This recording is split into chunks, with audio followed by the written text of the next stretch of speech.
I'm Roman Yossi of the Nashville Predators. I'm Dante Fabro of the Nashville Predators. This is Philip Forsberg of the Nashville Predators. I'm Colton Sissons of the Nashville Predators. I'm Eustace Aros of the Nashville Predators. You're listening to the Renegades of Puck with Crazy Charlie. Welcome to the Bunker. Welcome to the Renegades of Puck podcast. I'm your host and captain, Crazy Charlie Saunier. And before we get to the No Half Step in Hockey coverage, first let me direct you to our home website, renegadesofpuck.com. Once you go to renegadesofpuck.com, you'll learn everything you need to know about the show. And once you're good and educated about the show, that's when you click on that merchandise tab. Take you straight to our classic logo t-shirt, all the different gimmicks you've come to know and love and expect from the Renegades of Puck, like socks, throw pillows, wall art, bed sets. Makes no difference to us. We've sold out so that you can buy in. Social media is of critical importance to this independent and unaffiliated hockey operation. Here, notice the Renegades Puck. So here's how you can jump in the trenches with us. You can find us on Instagram. You can find us on Threads. You can also find us on Facebook and still lingering around on X, at least for a little bit longer to keep up with the people that haven't left there yet. So you can find us on your preferred social media platform and help us out, support the show in that way. Or you can go to YouTube, subscribe to the channel, and turn on those notifications. Get the latest episodes of Renegades of Puck TV and all of the different segments and all the different videos and content we put together over there at the Renegades of Puck YouTube channel. We would appreciate a subscriber or two over there, and we sure do appreciate the recent subscribers that have joined us. Thank you so much. Virtual tip jar is over there on the corner of the desk. You can scan the QR code at any time during the episode, or you can just go to Venmo and you can search out Renegades of Puck. Hey, we're getting going on some good points. We've got a good rant going. We're giving you some good information. We're doing something funny. You just want to give us $1 to help us out. That's how you do it. Right over there, scan that QR code. Every dollar goes a long way to helping the Renegades of Puck, and that is exactly how we remain in operation, is just thanks to your support. So stick taps, love, and respect. Now listen, I know it's time for the No Half Step in Hockey coverage, so let me deliver the goods. It's time for operation number 932. That's right, time for show number 932. And at this moment in hockey history, the Nashville Predators currently find themselves in 7th place in the Central Division after 21 games skated. They have a record of 7-11-3. 17 points has them, well back of first place in the Central Division. We'll update those standings here in a moment. The Preds' next game will take place on the road, where their season record is 2-5-3. The Predators have scored 50 goals this season. They have given up 65 goals against. There's a goal differential of -15. Now, before we talk about the Predators and the Devils meeting for the first of 2 times this season, let's update you on the latest Central Division standings. The Winnipeg Jets are still in first place, but now they have a record of 17-4-0. 34 points has them 4 points clear of second place Minnesota and 8 points clear of third place Dallas. Then on the outside of the automatic playoff qualifying positions, first time I've mentioned that this season, just wanted to try it out. Colorado Avalanche are in 4th place with 24 points. The Utah Hockey Club is in 5th place in the Central Division with 19, tied with St. Louis, also at 19 points in 6th place. The Predators are in 7th place with 17 points, and the Chicago Blackhawks, in their customary last place position, have 16 points on the season. For the Predators, after a 1-game homestand against Winnipeg, now a 1-game road trip off to New Jersey, then back home for at least 2 games. Wednesday versus the Philadelphia Flyers, and then Friday versus the Tampa Bay Lightning, then immediately onto the road Saturday at Minnesota. First time the Preds and the Wild have met this season, on the 4th of December at the Toronto Maple Leafs, on the 5th of December at the Montreal Canadiens. Now, the Predators and the Devils haven't met yet this year. They will do that in this Monday night game, and then they will meet one more time on February the 23rd when the Predators host the New Jersey Devils here at Bridgestone Arena. Let's talk about the Devils for a moment. They are 14-7-2 on the season. If you haven't checked in on a lot of Eastern Conference hockey, you may be surprised to learn that the Devils' 30 points is first in the Metropolitan Division, and they are performing at quite a high level. At 5-3-2 on home ice, they've scored 79 goals on the season. They've given up 60 goals against. It's a goal differential of +19. Let's talk about their most recent stretch of completed 5 games. 11-12, that's November the 12th. It's a 4-1 win at the Florida Panthers, and on the 14th, a 6-2 win at the Florida Panthers. So 2 consecutive victories in Florida. Of course, the Predators went to Florida once this season, and it didn't go quite that well. The 16th of November, a 4-0 loss at Tampa Bay. On the 21st of November, a 4-2 win versus Carolina, and most recently, on the 23rd of November, a 3-2 win at the Washington Capitals. It was Allen getting the start, picking up the victory, 24 out of 25 in that game. when you start comparing these two teams, quite a different season through the first quarter. Their season NHL ranks and numbers at this moment in time.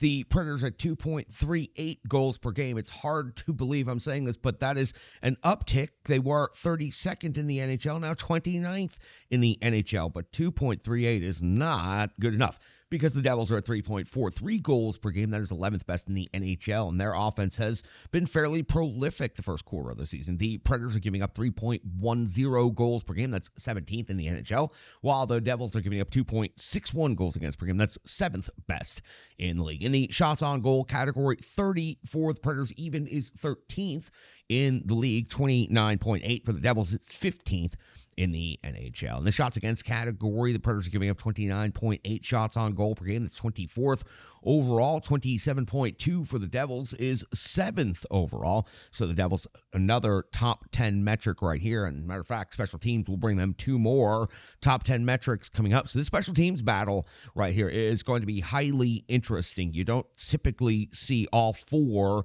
special teams units rated this highly. So let's talk about that. The Predators power play at 22.7% is the 10th best power play in the NHL. They have 15 power play goals on 66 opportunities, while the Devils are converting at 31%. That is, wow, that's otherworldly. Second best in the NHL, 22 out of 71. So the Predators just faced off against the number 1 power play in the NHL, the Winnipeg Jets. Now they'll go to New Jersey to face off against the number 2 power play in the league, the New Jersey Devils. Now, what is helping the Nashville Predators out so much? It's their best rated penalty kill in the NHL, 91.7% kill rate, and they've only given up 6 power play goals against. Now, the Devils, PK, not that bad, 82.3%, a really reasonable penalty kill rate. As a matter of fact, it's 9th best in the NHL, and they've only given up 11 power play goals against on the season. So the Devils have 4 top 10 metrics out of the 6 statistical items that we have discussed right here.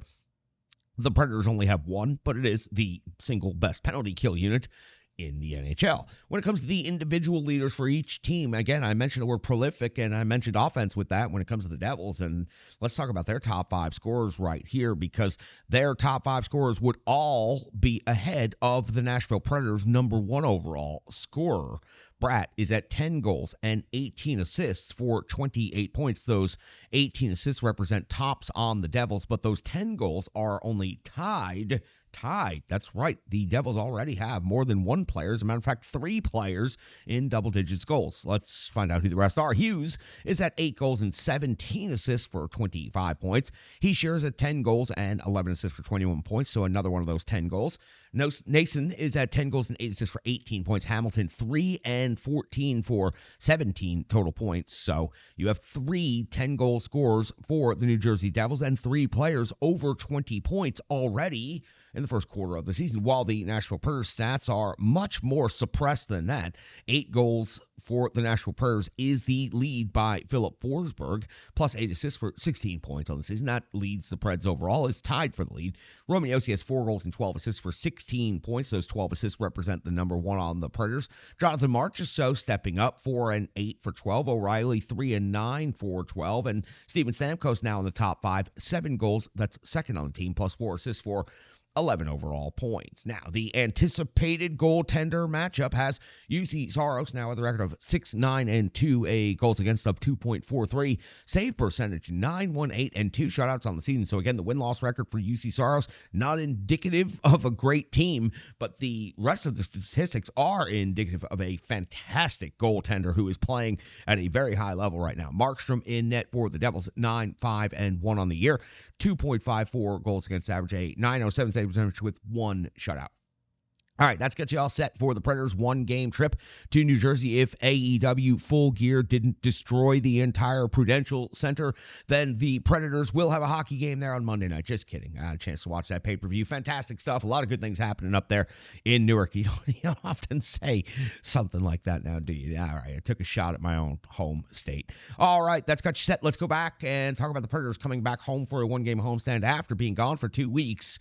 It was Bridgestone Arena on a a Saturday night, and the Winnipeg Jets, the best team in the NHL, coming to town to put the Predators in their place. Let's find out how things went. It's the Rebirth Sports Full Game Recap is coming up next right here on the Renegades of Puck podcast. Hockey players are as unique as the game itself, and your uniform should be tailored to fit you. Rebirth Sports is your sports apparel tailor. From shells, bags, warm-ups, hats, hoodies, branding, and more, let Rebirth Sports be your custom hockey tailor. And don't forget to tell them they do more than just hockey. Rebirth Sports on Facebook, Twitter, and Instagram. Rebirth Sport, a match made in hockey.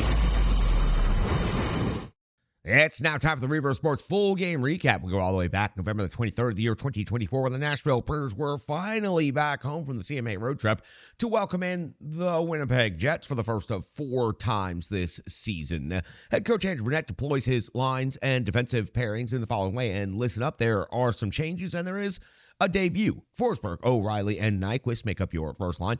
Stamkos, Svechkov, and Evangelista. Svechkov getting the call up from Milwaukee, where he's been incredibly successful. Now he will get placed between 2 NHLers who have been reasonably successful. Jankowski, Novak, and March, so make up your third line. Smith, Sissons, and LaRue make up your fourth line. Now we do have some shifts on the defensive pairings as well. Luzon and Yossi, Shea and Carrier, Del Gaizo and Shen. That is a complete shakeup of the 6 defensemen on the ice. Saros gets the start in net. We are just 16 seconds into this first home game in 2 weeks, and UC Saros is coming to save on Nino Niederreiter, former Nashville Predator, for the first shot on goal of the game. At 3:40 of the first period, the Predators pick up a penalty for too many men on the ice. That's a bench minor. Saros comes up with a save on Scheifele.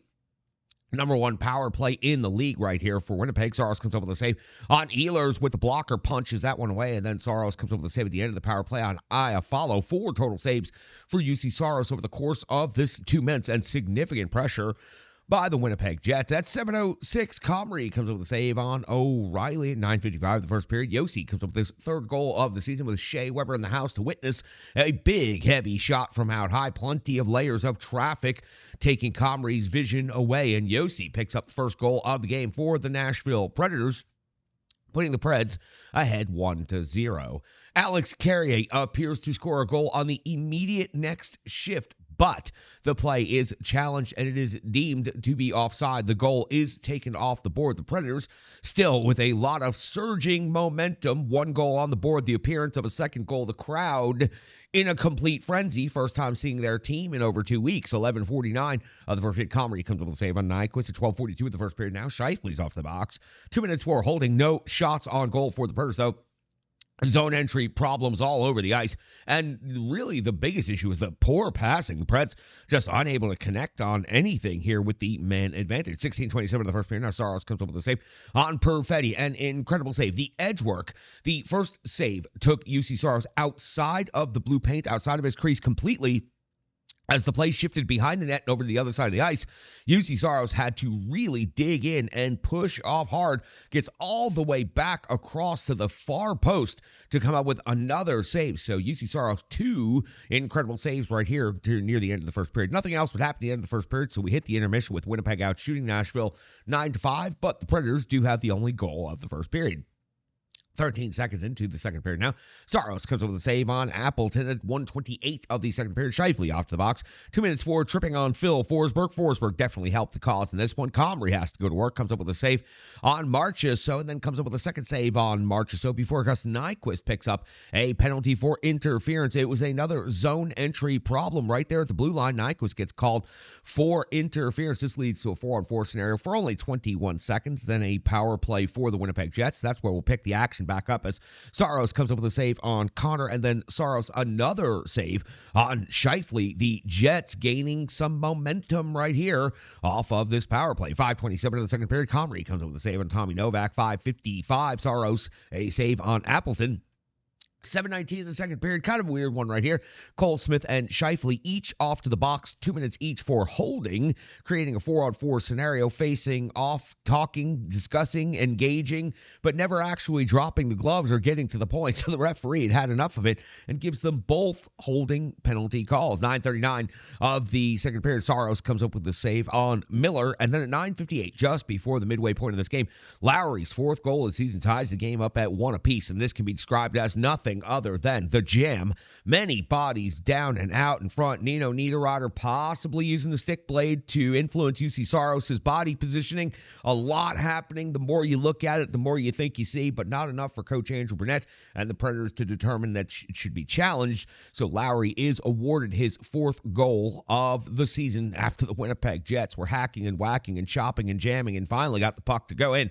And you know it pissed UC Saros off because he took a swipe at Nino Niederreiter, a former teammate, but, also UC Saros hardly ever reacts emotionally towards other players that get in his crease area like that. 11-11 now, Make-A-Wish of the second period. Comrie comes up with a save on Shea at the end of some sustained pressure. So, again, the Predators respond after the Winnipeg goal. The Preds come out with a really strong shift and some good zone time.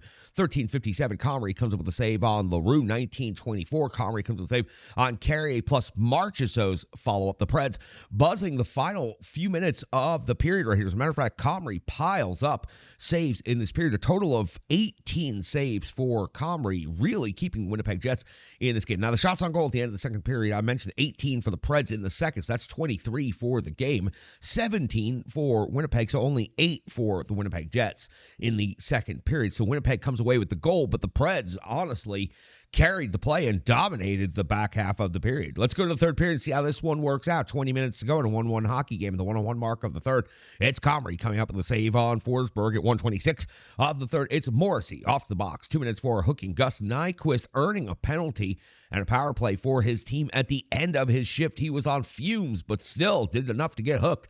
Comrie comes up with a save on O'Reilly's deflection. First good scoring chance by the Preds, but then Stamkos, he does his thing with his 7th of the season. It was a one-timer from the left circle. You knew exactly what I was going to say, and it was one hell of a shot. Again, with Shea Weber standing high above and witnessing this game in person as a brand-new Hall of Famer, seeing Yossi and Stamkos fire bombs from that side of the ice into the net probably made the former captain of the Predators feel pretty good. The Preds take a 2-1 lead. Steven Stamkos is doing his thing for his 7th of the season. Then the Preds follow up immediately. 5:04 of the third period. Marchessault with his 4th goal this season, a rebound putback. Now, when I say rebound putback, not your typical, this one squeaked way out high in the zone. Marchessault was coming roaring in, and he gets to that puck, skates right into it. Jankowski was the one who initially took the puck in, got the first scoring chance, and the puck was kicked out by Comrie. The rebound to Marchessault. Marchessault puts it back into the net in the middle of the mayhem and the chaos, and that gives the Preds a 3-1 lead. And the Predators fans are understanding what they are seeing. The Predators now have a 2-goal lead over the best team in the NHL on home ice, where the Preds haven't played that great. Preds haven't been that great at all. So this is shaping up to be a special one here in the third period now. 8:49 of the third. We go to the backside of the sheet and we find Luke Schenn off the box. 2 minutes for hooking. This gives Winnipeg's number 1 power play in the league an opportunity, and Saros comes over the save on Velarde, but the PK does some incredible work right here. 11:29.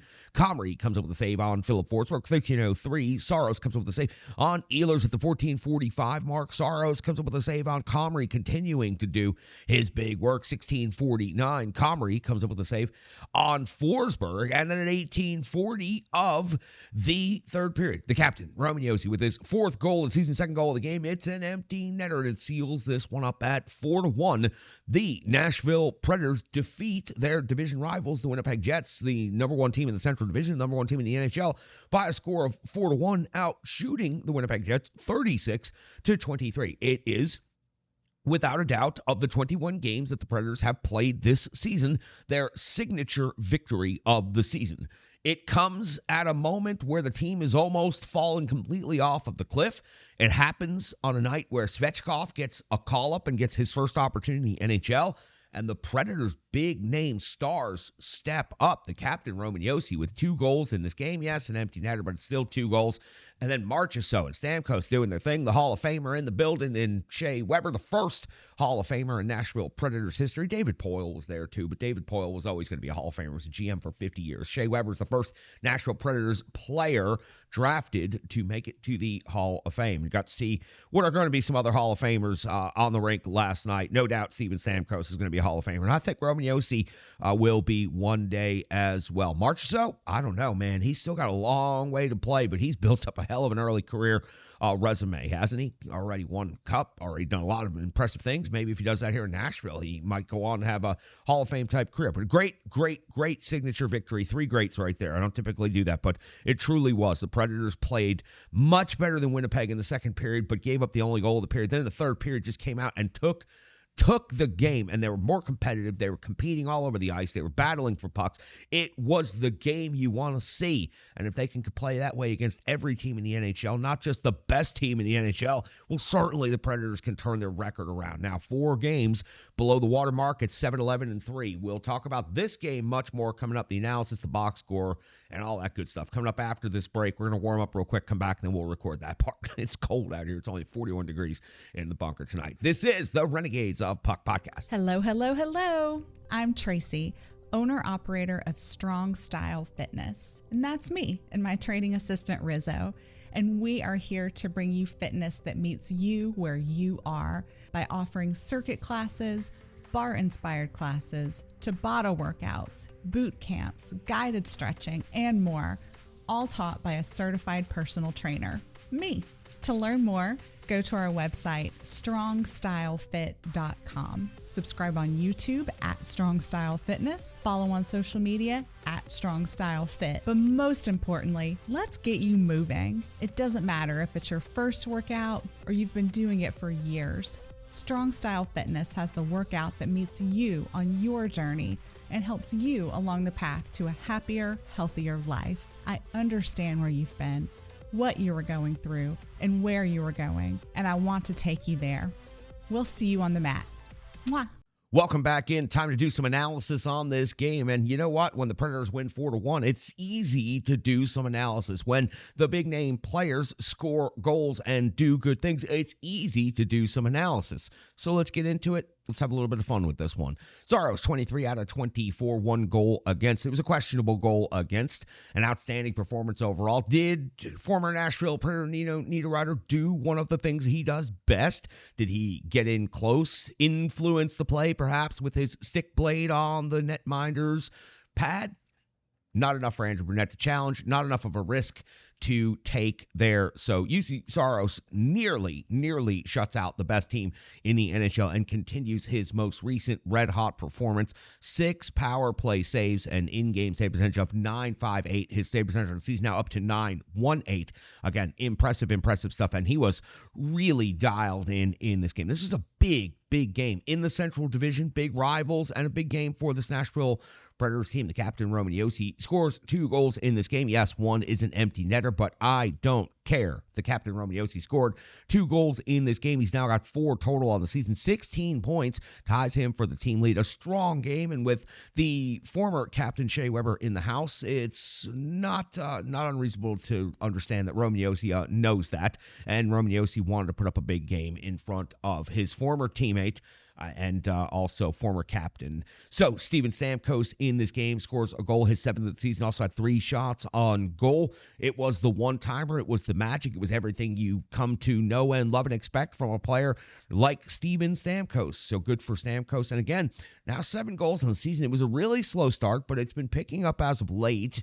Right now, the pace would be for a 28-goal season from Steven Stamkos in his first year as a Nashville Predator. But I get the feeling, and I think you do too, that the pace is going to escalate a little bit here in the coming weeks. It certainly has as of late. So I think a 30-goal-plus season for Steven Stamkos is not out of question the way it started. And it was a tough adjustment period, those first 10, 15 games. But now things are starting to click out there. Predators are starting to figure a couple of things out. This is a big win, a signature win. We don't get to talk about signature wins but a handful of times over the course of a season. This is the first time we've gotten to do that this year.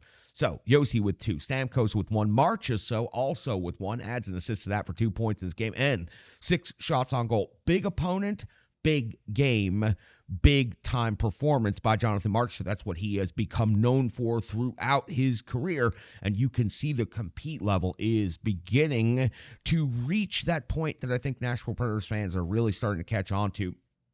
Marchessault is a really hard competitor out there, and looks like the rest of the team is starting to follow the example a little bit. So good to see Marchessault out there, and he's finding some line mates and some chemistry with Novak and Jankowski last night.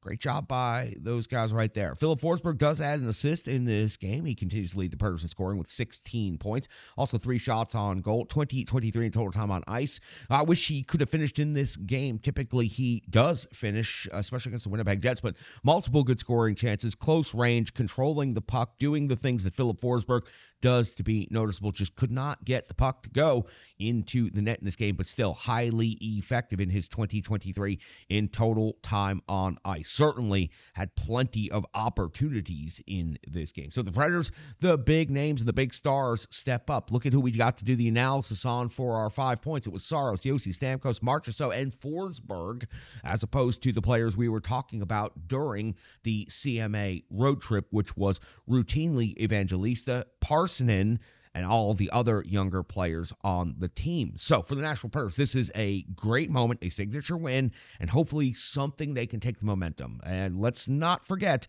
there was the pushy-shovey at practice just the day before between Evangelista and McCarron.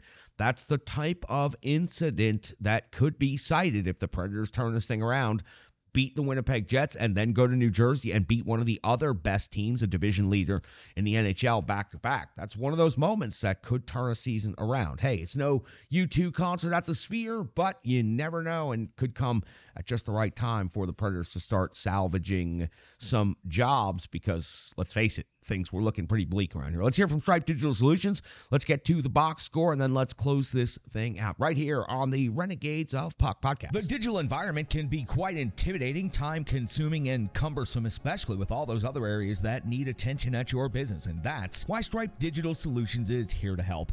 I know, because that's exactly what Stripe Digital Solutions did for me and the Renegades of Puck. From designing my home website and helping me create my merchandise to special event posters, brand building, and social media management. But it's not just that, it's so much more. Stripe Digital Solutions has helped me every step of the way. From startup to full-time operation, Stripe Digital Solutions has been there to assist and advise every single step of the journey. In today's fast-paced world, the path to success is having a strong digital partner, and nobody is better in the trenches than Brandy and Stripe Digital Solutions. Get the solution before it's even a problem with Stripe Digital Solutions. Welcome back in. Good cold hard numbers known as the box score. Let's run down your goal scores. The captain, Roman Josi, adds the empty netter to get a total of 2 in this game. Steven Stamkos has 1. Jonathan Marchessault has 1. That's your total of 4 for the Nashville Predators. Nobody on the Preds with more than 1 assist. Brady Shea adds an assist. Ryan O'Reilly picks up 1. Marchessault with 1. Jankowski and Forsberg also with assists in this game. Leading the way with the shots on goal was Jonathan Marchessault with 6, and then 4 by Tommy Novak. 3 was the magic number after that. Filip Forsberg, Jankowski, Stamkos, Josi, and Luzon, all with 3 shots on goal, which is what led to the Nashville Predators having a fairly impressive total shots on goal for this game, which was 36. Yeah, 36. Just didn't want to misquote it. Then after that, we go to the block shots category. I was trying to figure out why there were no circles, but only 3 by Mark Del Gaizo. Individual block shots by a couple of other players, but only a total of 10 block shots. So Del Gaizo has 3. The rest of the team has 7 in this game. So give the credit to Del Gaizo for doing the hard work on that. This one, in the physical category, it was Luke Schenn leading the way with 6 hits. Luzon following with 4, and then LaRue with 4. Not unexpected to see those 3 names on there, but the Nashville Predators did not really throw the body around a whole lot against Winnipeg. It was chippy chirpy, that type of game, but it wasn't necessarily as physical as the Predators and the Winnipeg Jets have been in the past. There was a couple of moments where temperatures were rising, but things remained pretty much under control for this one. Your time on ice leaders for this game: 22-35 by Ryan O'Reilly, 20-23 by Filip Forsberg, and 18-10 by Jonathan Marchessault. Then we go down to the defensemen: 25-52 by the captain, Roman Josi, 22-05 by Brady Shea, and 20-27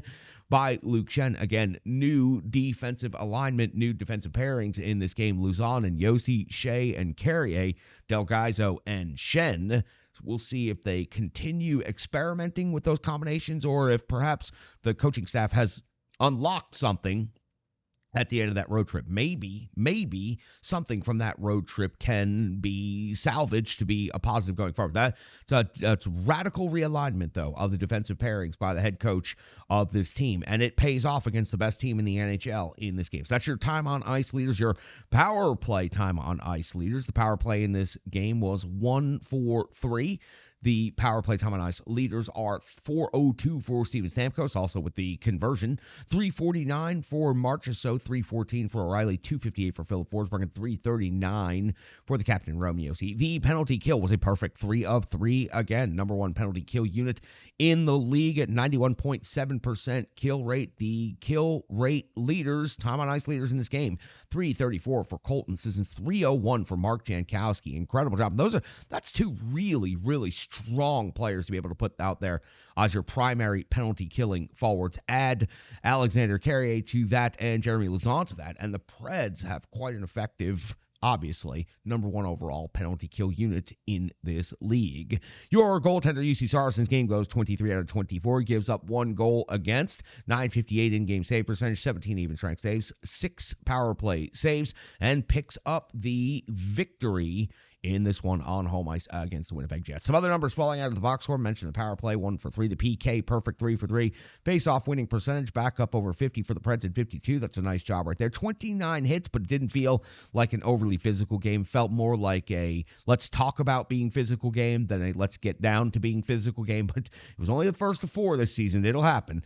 10 block shots is a really low number. 7 takeaways, 15 giveaways. I'm tired. Man, the Preds are so on the bottom side, even when they win on the puck possession battle and maintaining control of the puck. But it's easy to move on from that when the Predators win 4-1, and you close the show by saying it was a signature win. The first quarter of the season produced very few highlight moments. A signature victory here over the number one team in the Central Division and the team that has been the best since the beginning of the season in the NHL, and the Winnipeg Jets could be, and we talked about on the previous show, could be the jolt that the Predators need moving forward. Them getting scrappy at practice, coming out, beating the number one team in the NHL on home ice, the home crowd being raucous and roaring all throughout for their home Nashville Predators.